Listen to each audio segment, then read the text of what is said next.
बिस्मिल्लाहिर्रहमानिर्रहीम। हम पढ़ रहे हैं प्रेजेंट परफेक्ट कंटीन्यूअस टेंस। मैं इसको रिवाइज कर रहा हूँ, इसलिए तेज चलूंगा।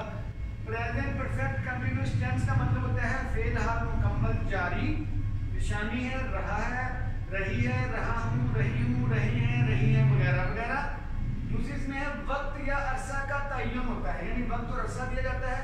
वक्त को बोलते हैं पॉइंट ऑफ टाइम, यानी एग्जैक्ट वक्त, exact time. Period of time यानी दौरानिया या अरसा। मिसालें मैंने दी थी, मैं 12 बजे से आपको पढ़ा रहा हूँ, तो 12 बजे के नीचे मैंने लाइन लगाई है, यानी 12 बजे पॉइंट ऑफ टाइम आ गया, पढ़ा रहा हूँ निशानी आ गई। दो आ गई इसकी निशानियाँ। बच्चे सुबह से क्रिकेट खेल रहे हैं, तो सुबह से और रहे हैं।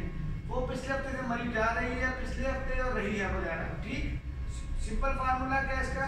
सादा फार्मूला सब्जेक्ट हैज और हैव प्लस वर्ब की थर्ड फॉर्म हैज या have plus been B double E N been plus verb की फर्स्ट फॉर्म के साथ आईएनजी का इजाफा प्लस ऑब्जेक्ट प्लस सिंस या फॉर प्लस वक्त या अरसा, जिसको हम टाइम या पीरियड भी बोलते हैं। इसी तरह आ गया इसका सिंस और फॉर का इस्तेमाल। सिंस आएगा एग्जैक्ट टाइम पे, जो एग्जैक्ट टाइम आपने दिया होगा ये उसको पॉइंट ऑफ टाइम बोलते हैं, यानी 12 o'clock 12 बजे से 10 बजे से जुमेरात से 1947 से जो फिगर आ जाए।